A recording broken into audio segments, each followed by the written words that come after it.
Hi, it's the afternoon here after lunch in the UK.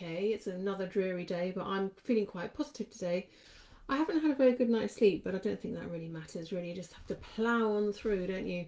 I've got a big week this week, so there's a lot of things happening on each day. And specifically, my book, Calm Your Mind, is coming out in the UK on the 24th of this month, and it's going to be available in the US and in Canada from the 29th, but it's ready to pre-order now.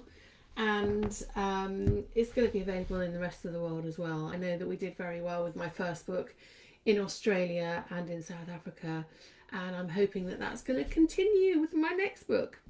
So today I thought for the next few sessions, live sessions, I would take a subject which I've got in the Journey Finder, actually in my book. I'll show you. It's really, I think it's a really good way of navigating through the book. Where are we going? That way. Through the book and also through life. And I've got these little kind of buttons here, and each one is a different sort of emotional feeling. And yesterday I talked about gratitude, and that's one of the big features in my book, one of the big sections in my book.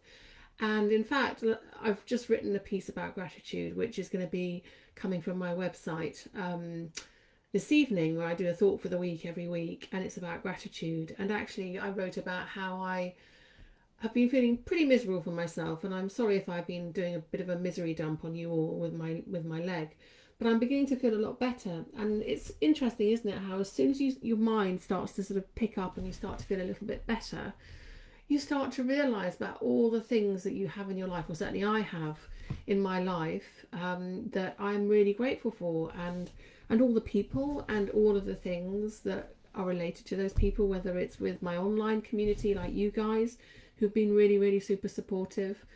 In fact, you've been super supportive in all things. You've been super supportive in supporting Ravenous Butterflies here on Facebook and on Instagram.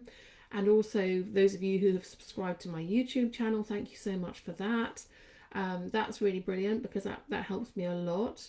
And also just my friends, my family, my kids, my general local community here where I live, everybody's just been so kind and supportive, and I sort of realise actually how fortunate I am, and I am very full of gratitude for that. So thank you very much. So that was my topic yesterday, and today I thought I would do kind of a bit, it's one of the headings in my Journey Finder in my book, and it's becoming. And I wonder what that actually means. What does becoming mean? When I put my Journey Finder together, I just wrote a kind of random list of things which are relevant to me as a woman in my generation of women in my kind of mid to middle to autumn life. I don't know. I'm going to be 60 next year, whatever that means. And I put just a list, of just threw kind of a list of words together, of adjectives together, about what are the most important things to me that have really influenced the way that I think, the way that my life has gone. And also I thought that would be relevant to you. And I think becoming, it might be a bit of a kind of new agey kind of word or title, but I think it's really relevant. And I think certainly for our generation, my generation, even for younger women as well, and older women, we can become who we are.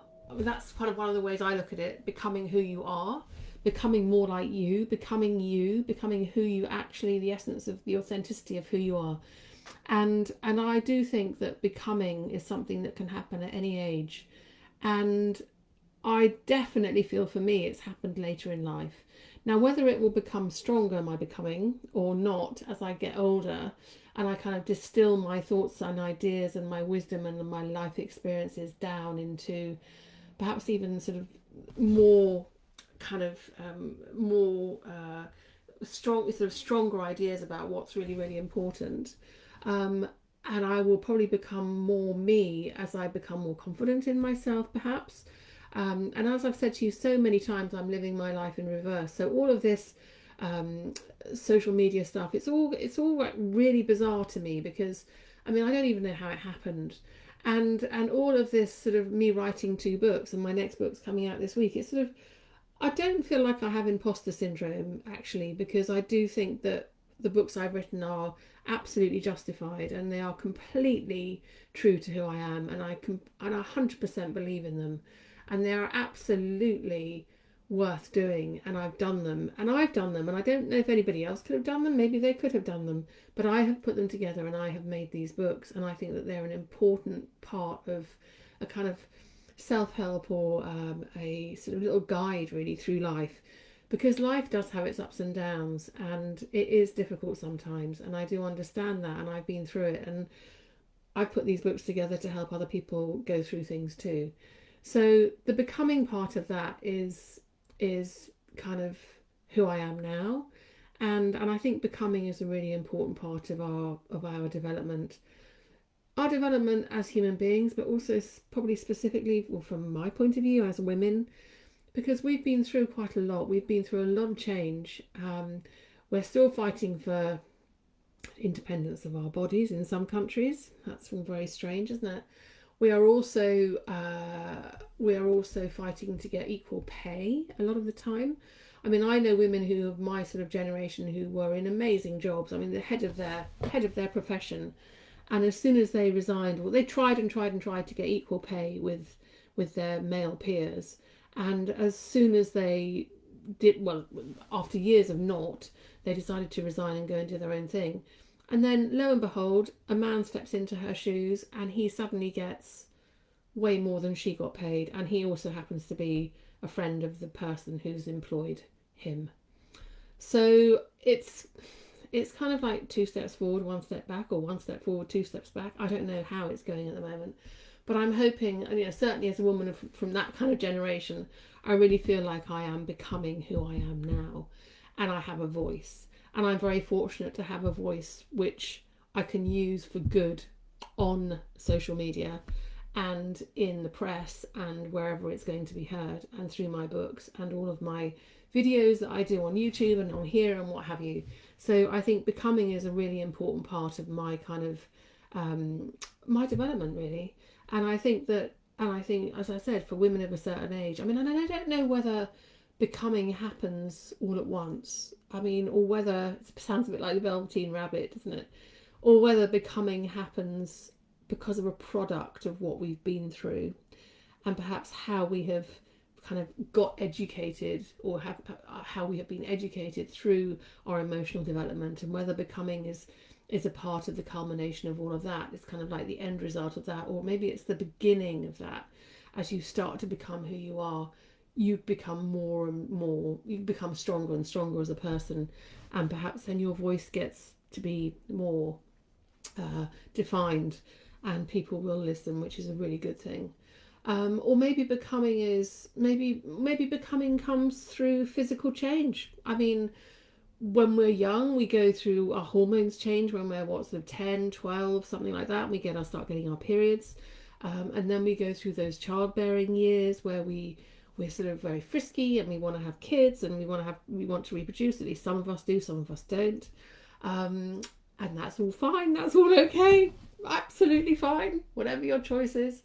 And then once we've gotten past that and we get to sort of the perimenopausal stage or menopause, things start to change again. And then I think having gone through that myself, I think there's definitely a sense of actually post-menopause really not really, well, I'm not going to say not giving a, but actually I don't really care what people think anymore in a way that I used to.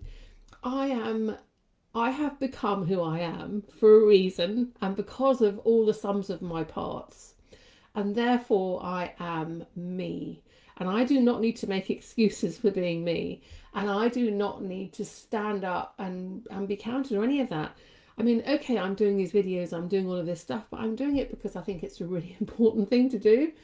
And I think it's a really important thing to show other people that actually, it doesn't matter what age you are, I will still be doing this when I'm completely grey. I mean, I need to get my hair done and it is getting pretty grey, but I will still be doing this. I tell you, I promise you, I'll still be doing this when I'm really, really wrinkly and old, and I will probably be even more assertive and more defined and have become more of me and more distilled than I am now. So watch this space.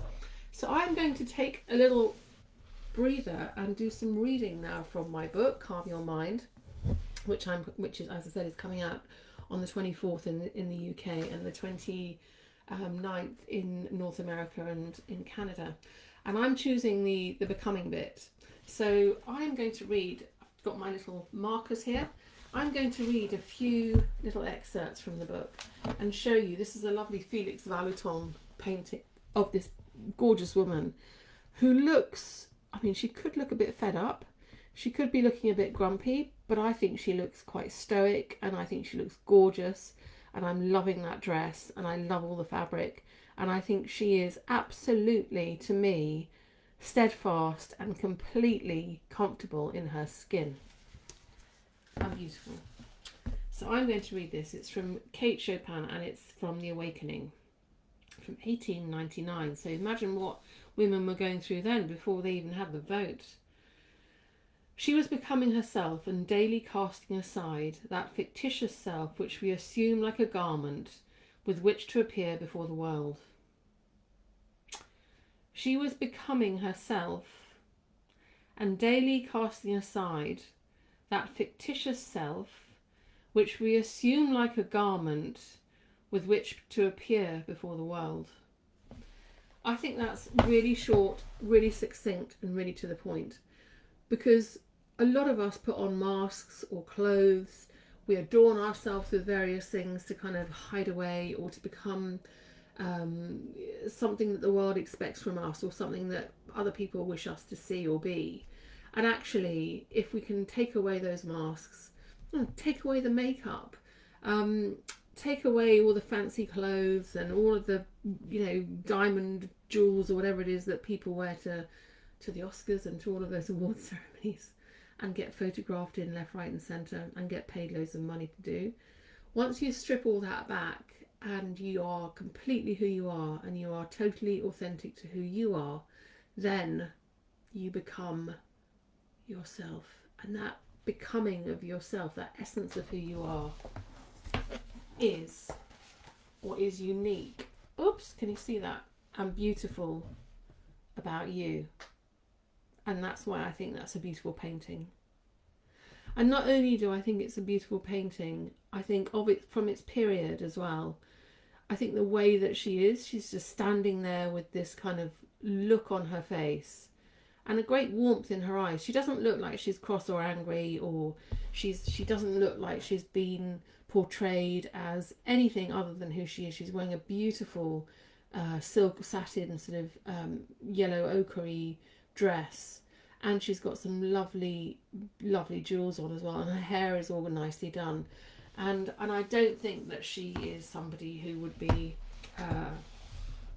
like a maid or anything like that, which is why I chose her, because when I'm choosing paintings of representing people of colour from wherever they are in the world, I do want to show them as being dignified and having a life which is as equal, if not more substantial than a lot of the other people that were being painted at the time. This was painted in 1915 by Felix Vallotton, and it's Martiniquaise. So it's a Martinique woman, and she's a lovely one. She's got a very nice ring on as well. Beautiful. Right, and I'm now going to read another piece, which is actually from the opposite end of the spectrum. Let me show you this lovely painting by Scott Tuke, and he was a gay painter. He was down with the Cornish, the Newlyn School, down with the Cornish painters down in the southwest of the UK, and he painted a lot of this kind of luminous, beautiful boys down at the sea, swimming on boats, doing all sorts of lovely things together, and being free at a time when being gay and being homosexual was not allowed. So I think this is, again, a very, very important painting about becoming, because there was such a struggle for same-sex relationships throughout history, that I think this one, Scott Tuke's paintings really stand out for me as being a real celebration of the beauty of a same-sex relationship, and also of the becoming of who you are. Like these teenage boys or these young men, who are they? What are they doing? What lies ahead of them? why are they there together? Are they attracted to each other? Are they not? There's all this kind of lovely kind of summer kind of romance stuff going on, but also just such a beautiful, tranquil scene of just harmony and gorgeousness. And I've chosen a piece that accompanies that by Oscar Wilde, another famous gay man who actually has just had his statue unveiled, or a statue unveiled, by Paolo Zotta, I think, in London this last week. So it's a beautiful statue. So if you want to go and have a look at a statue or a sculpture, go and have a look at that. It's in, I think it's around in Chelsea somewhere. So yeah, that's a great one. It's not of him as you would imagine as a dandy with all of his kind of frills and beautiful long coat and everything. It's just his head really kind of chopped up a bit, lying on the ground on the side. But it's a big statement about who he was, and what a powerful man he was, and how he kind of tried to defy society. So this is from the Picture of Dorian Gray by Oscar Wilde. This quote: "Live, live the wonderful life that's in you. Let nothing be lost upon you. Be always searching for new sensations. Be afraid of nothing." And I think that is just a beautiful accompaniment to the painting. Live, live, be afraid of nothing. Search what's in, search for what's inside you. Follow your fire. Follow what's inside you. Don't be put off by what anybody says. And talking about this painting by Scott Tuke, which was in 1927. So there, that painting as well. Those words, I think, really, really, really echo the feeling of that period in history, as I said, when same-sex relationships were illegal. And if you're a woman, you'd be considered to be an old maid and living with perhaps your best friend in a house together, and perhaps having a same-sex relationship or lesbian relationship with that. But you could probably never really come out to people about that. And then the other thing would be for men, they would be bachelors and they might be living in a bachelor pad together, sharing an apartment or something like that, or a home together, but they would never be allowed to be practicing homosexuals. So I think it's very important that that aspect of becoming is kind of like goes across the spectrum really, and it does. I think I've always said to my children, you must feel comfortable in your skin. The most important thing is that you become who you are and you reach your full potential. And actually all of that most of that is actually about being comfortable in your own skin and having the confidence to follow your passion, follow your dreams, and follow who you are and be defined by who you are. Let yourself be your mast, if that makes sense. And everything else can be the sails attached to the mast. But make sure that your mast is a strong mast, because life is full of storms and it can be very rough out there. So you have to be a strong mast in that. And I think that's very, very important. Both of my sons are gay, actually, on that note. And they're both incredibly comfortable in their skins. They're both very different characters. And yeah, I just think that they are super confident and wonderful, wonderful young people. And, good for them, because they live in a time today where they can be who they are and hold their head up high and be proud of that. So that's good. Right, and then not in every country though. There are some countries that they wouldn't go to because they would be it would be very difficult for them to be openly homosexual, openly gay. So yeah, it's not great in lots of countries in the world. But luckily here in the UK, they can live their life just exactly how they'd like to. Right, and I am going to move swiftly on from that, and I'm going to take you to another wonderful piece about becoming, because today I'm focusing on becoming and what becoming means, and what becoming means to all of us, to each of us. We are all individuals, we all have different phenomenology, we all have different life experiences, we all come from different places and have different ideas, different ideologies. But I think there is a time in our lives when we can become who we are. If only we listen to that little inner voice about it and push ourselves through any kind of apprehensions about becoming that we might have, so that as we do become, we become stronger. So I think that's really important. So my next piece about becoming from my book, Carve Your Mind, which is going to be available from the 24th, but is available to pre-order now, has this beautiful painting by Nikolai Olstrup. Now, he's one of my favourite painters, and this is, I don't know if you can see, but it's of children in a silver birch wood, and they're mushroom picking and gathering up mushrooms, and it's called Foxgloves. There's some lovely foxgloves in there as well, and it's a woodcut, and he was just very, very well known. He's a painter from he's a Norwegian painter, and he's very well known for. He was around about the time of what's his chops, the guy that did the Scream, Edvard Munch, and he's very, very well known for wanting to immerse himself in nature and going out and up and living. He created this kind of idyllic village, kind of like an artist village, where he lived with his wife and they had several children on the fjords, and they were pretty self-sufficient. And I think you can still go there and visit his little house, which has all got kind of like moss-covered roof. I mean, it's really fairy tale beautiful, and I'd love to go actually. And he died quite young because he had very bad asthma and chest problems as he was growing up.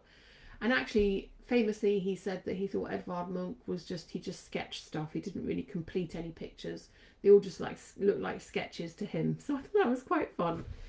But anyway, I love his works. If you ever get a chance, it's Nikolai Astrup, Astrup, Astrup, and he's wonderful. Very, very magical.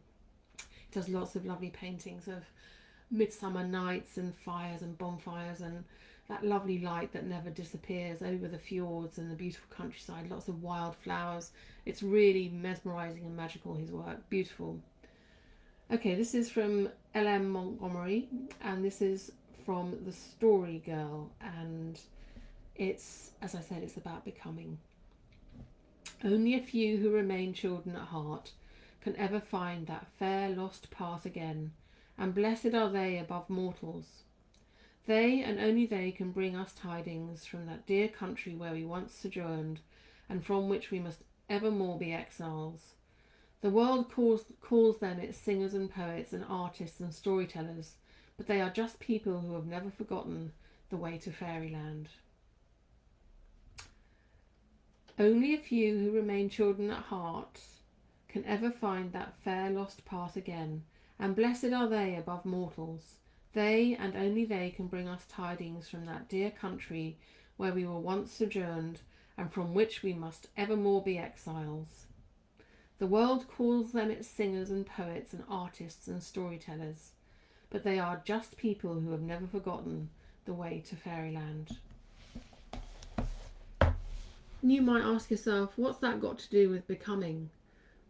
But I think that it has, because I think that there are people who have always been who they are, the storytellers, the artists, the music makers, and they do have a special little doorway, I think, into another portal, perhaps into another way, perhaps a portal into the imagination, perhaps in a way that that people who are very good at maths or science and things, they don't have the same kind of access to that kind of imagination. Very, very different imaginations, and I think as AI progresses, and I'm probably going a little bit off piste here, but as AI progresses, people are beginning to realise, the scientists are beginning to realise that they need the creative minds to bring the sort of problem solving and ideas to fruition, because it's the people who are truly kind of creative that make big differences in things and can problem solve, not just the scientists. So sometimes you need to go on a kind of wiggly route through that portal to get to where you want to be. But I think that's about becoming, because it's about becoming who you are, who you've always been meant to be, and that is the sort of creative storyteller, that is the artist and the poet, and I think that's a really important thing to be. And sometimes, those things don't happen all at once, as is another quote from the Velveteen Rabbit. Becoming doesn't happen all at once. It takes process, it takes time. And as I said earlier, it's a life, it's a lifetime of experience that can lead you from A to Z or A to Z, and you don't get there straight away. And I think it's really interesting how in society today, the younger generation kind of almost believe that, everybody can become a I don't know, a YouTuber and make millions overnight. Well, you know what? It takes time, and life experience has a lot to play with that. Yes, you can be super lucky, and I think you can just get something that goes viral or whatever, but most of the time it takes time because you have to have the vision to be able to kind of simmer away all those ideas and distill them, and then kind of open up the dam of things and let them out. And perhaps you have more to say as we age. Perhaps we do have more to say as we become who we truly are, or who we were truly meant to be. Who knows? Right, I'm going to read another piece from my book, which is coming out this week in the UK, Calm Your Mind, on the subject of becoming. And I think I may have read this out the other day. It's this lovely picture here by Bonnard, which is just, again, a lovely sort of effervescent, bubbling painting of light. And it's called Nude in Backlighting, or Eau de Cologne. I wonder what it must have smelled lovely. And this is from Wilkie Collins' The Woman in White, this quote about becoming. The woman who first gives life, light and form to our shadowy conceptions of beauty fills a void in our spiritual nature that has remained unknown to us till she appeared. The mystery which underlies the beauty of women is never raised above the reach of all expression until it has claimed kindred with the deeper mystery in our own souls. What a wonderful way of writing. No wonder The Woman in White was a massive bestseller when it came out in 1860. I mean, it's just a gorgeous way of expressing yourself with the way that he's written those words. The woman who first gives life, light and form to our shadowy conceptions of beauty fills a void in our spiritual nature that has remained unknown to us till she appeared. The mystery which underlies the beauty of women is never raised above the reach of all expression until it has claimed kindred with the deeper mystery in our own souls. Claimed kindred. I think that's a really lovely way of putting it. I mean, the mystery which underlies the beauty of women is never raised above the reach of all expression until it has claimed kindred with the deeper mystery of our own souls. How beautiful is that? And yes, I agree. I think that if you're claiming mystery with it, it's just the mystery of our own souls, kindred with the, it's just lovely. And I think it's just a very poetic, beautiful way of expressing probably what women are, and what women can be, perhaps. Well, men probably too, but this is specifically about women, so let's keep it on track for that one. For The Woman in White. And I am going to look at another really one of my favourite paintings, actually. It's by, I'll show you, it's by George Henry and Edward Atkinson Hornell. And it's, whoops, can you see that? It's they were part of this group of artists called the Glasgow Boys, and their work is just fantastic. They were up in Glasgow, up in Scotland, painting, and there was a group of them, and they were kind of very influenced by the Impressionists and Post-Impressionists, but also by Corot and people like that, and Courbet, people who were painting a lot of open air paintings that were to do with people working in the fields and things like that. And they all, again, they have this wonderful light to them. So in Scotland, where they were painting, they get this amazing kind of northern light, and it's very clear and very clean. And then they also travelled to northern France as well and did a lot of painting there. And their work, if you ever get a chance to look them up, do take a look. The Glasgow Boys, and they are a group of practicing artists that were very well known for some of the most beautiful paintings. And this is called The Druids Bringing in the Mistletoe, and it's just fantastic. I mean, it's very kind of tribal, and they look almost like they're native, sort of South American native tribe or Indians or something. But you've also got these kind of characters that look like they could be from, I don't know, he could be kind of like a sort of Coptic Christian or something, and then you've got these sort of like druids, and but then you've got, you know, as I said, these other people. It's very hard for me to do this backwards, but can I go there? Yes, with these great big necklaces and kind of huge, kind of almost tribal pieces of jewellery on. And this is Aldous Huxley, and I actually found his grave the other day. I wasn't looking for it, but I went to my favourite place, this little mortuary chapel, and there his grave was just there, Aldous Huxley. I think it was definitely, it was in Compton in Surrey, and it was at the Watts Memorial Chapel. So I was really surprised by that. Anyway, it was quite nice to know that he's up there. So this is the little quote from Point Counterpoint by Aldous Huxley. I wanted to change the world, but I have found that the only thing one can be sure of changing is oneself. I wanted to change the world, but I have found that the only thing one can be sure of changing is oneself. And if we think about that in terms of becoming, that sentence, I think it's very appropriate, because you can change yourself. You can. It takes a lot of hard work. It takes a lot of, it can take a lot of conscious effort, and you can do it. You can change yourself. I mean, when I think about me, for instance, I changed my physical self by losing half my body weight when I was, after I had my first child. I was probably about, 32 or 34 at the time. And then you go through phases, don't you, where you decide you're going to stop eating certain foods or drinking alcohol, or you're going to give up smoking, or whatever it is that you know is your kind of your little nemesis that you sort of fell into, these little kind of habits you fall into. But you can change that. You can change it. You can.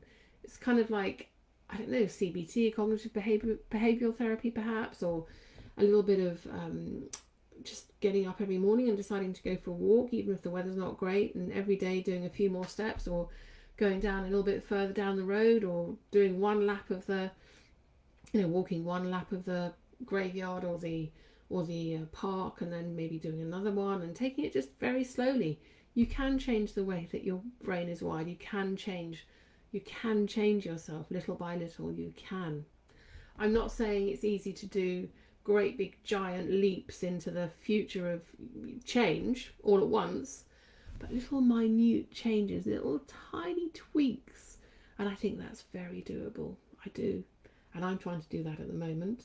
I'm trying to do that with my eating habits and sleeping, and my next thing is to give up drinking wine during the week. It's probably a good idea. Just stop drinking, I think, is probably a good thing. But anyway, that's what I wanted to talk to you about today, was becoming. And I think becoming is a very important thing. And we're on this planet for quite a short space of time. And believe you me, you get to my age and things do kind of start to speed up a bit. And you realise that if you haven't become yet whatever you're going to become, then your becoming can't take too long to get to the becoming bit that you're going to become, because there's not that much time. So it's really important to become who you are in now. So let me just see if there's any little questions or comments here. I'm pretty rubbish at doing this, but I'm going to try. So Pat Plusu says, agree, naked beauty is you. Oh, maybe that's something to do with one of the things I read. And Carol says, what's his name? I'm not sure who you're referring to, but perhaps you could put that in the chat and I can answer that for you. If anybody else has any questions, please do go ahead and ask me now, because I'm going to be going soon, because it's getting a little bit late, and I think I'm going to take my little Clemmy Bear dog for a walk before it starts to rain and before it gets dark. So if you do have any more comments, please do ask me. or you can put them in the comments and the feed, and I will answer them once this video is up and posted on my page. Oh, Jennifer says thank you for the chat. It's my pleasure, Jennifer. I quite enjoy these chats, I have to say, and I think taking my book and just going, like I said, from this journey finder, which I did it in my first book. I didn't want to have an index because I think indexes can be just too formulaic. But here we've got all these different little topics, joy and love and kindness and all sorts of things. And I think it's a really lovely way to navigate through literature and through a book. Right, let's just see if there's anybody else. I think some other comments have just come in. Let's have a look. So Charlotte says, thanks, great listening, totally sorted through my wardrobe, thanks. Oh, so you sorted through your wardrobe while you were listening to me. Well, that's like having your friend on the chair or sitting on the corner of the bed, just sort of egging you on as you thought through your wardrobe. So that's a brilliant thing to do on a day like this. Well done for that. And Peggy says, beautiful words. Is your book going to be available in the US? Yes, Peggy, it is. In fact, it was a #1 bestseller in the US. It's available on Amazon. I'm going to put the link, well, the link is in my link tree, which is on my bio, but also the link will be on my website, which you can go to, and you can just, it's Ravenous Butterflies, you can just buy it directly from there, or just go to Amazon, or you can go to Barnes & Noble, Ritzley, any of the good bookstores in the US stock it. In the same way, same with anybody all over the world. If you're in Australia, if you're in South Africa, wherever you are, India, whatever, just get it from your, wherever you would normally buy decent books from, your favourite bookstore, or order your local bookshop. If you'd rather support, independent bookshops, then order my book from your independent bookshop, and they will get it for you. So yeah, it's going to be available all over the world. So I hope you enjoy it. It's a really lovely book. I'm really proud of it, actually. My first book, I'll show you. Oh, I have to move to get it. So this is my first book, which is An Apothecary of Art to Soothe Your Soul, and it's a lovely book. And this is my second book. So there they are. And you could probably buy them together if you go on Amazon. This one, the first one, was my baby, really. It's something I've been working on for a long time, and it was the book which had all of the ideas I'd been sort of brewing for ages, and they all sort of came out in that little book in a flurry. And then the other book, my second book, is something which was sort of like a carried on from that, which is really great. So yeah, so I've really enjoyed making this book as well. And I've started making another book, and somebody's delivering something, thank you very much. And I've started making another book, which is going to actually be a written book and not a book, not a picture book. So it's going to be a sort of self-help book, which is going to be very different to, well, not very different. It's going to have art and it's going to have poetry, but it's going to be more ideas and writing, and sort of to help you guide through and navigate through things in life. But I'm not going to say any more about that because I don't want to give the game away. But anyway, so yes, you can probably get both books on Amazon or anywhere really now. So, okay, so let's see if there's any more comments.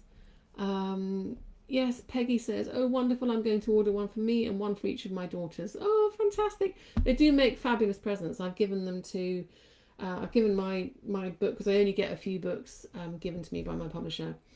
And I've given them to my children, but also I've given them to babies that have just been born, from friends actually who've just become sort of grandparents and stuff, because it's just a lovely thing. And I think, if you give it to a baby, then they can dip in and out of it through life as they grow up, can't they? And they can find little bits of solace and inspiration and ideas as they kind of navigate their way through life. Susan says she loves the becoming subject matter. Sadly, Susan's sister passed away a few years ago from suicide. I'm so sorry, Susan. That's really tragic. I'm really sorry. But before she left us, her therapist asked her to be a person being instead of a person doing. I think it helped her a bit. I tried to remember it at times. Thank you. Oh, that's really sad. Thank you for sharing that. I know it must be difficult. And yes, it is important to be a person being, and as you be, you become, and you get and gain, and I think garner strength from that. So thank you for sharing that. Okie dokie then. I am going to. Oh, Darcy says she loves my sweater. Thank you. It's Gudrun Sjorden. So yes, if I've said that correctly, I don't know, but it's really nice. It's got a little waistcoat, see, and it's got a sweater underneath, which is nice and cozy, and it matches my walls, which was good. Sometimes I think I come on here and I do these videos, and I think, gosh, they must think Lisa's only got about 4 items of clothing, but I can tell you I've got more than that. It's just that sometimes I really like some things because they're so cozy and nice. This is my new favourite thing, so I've been wearing it for the last couple of days. Okie dokie, well, I'm going to love you and leave you, and I hope that you have a fantastic rest of your day, and do check out my book. As I said, it's on my link tree in my bio, and you can get it from all good bookshops. And I look forward to seeing you soon. I'll probably do another one tomorrow, because I think it's quite nice to go through it like that and learn some stuff about the artists, and also the literature as well that goes with the quotes that go with the art, and why I chose them and what they mean. I think it's really interesting. Well, I think it's interesting, so I hope you've enjoyed it too. Anyway, lots and lots of love. Have a fabulous day, and rest of your day, and I shall speak to you soon. Take care. Bye bye.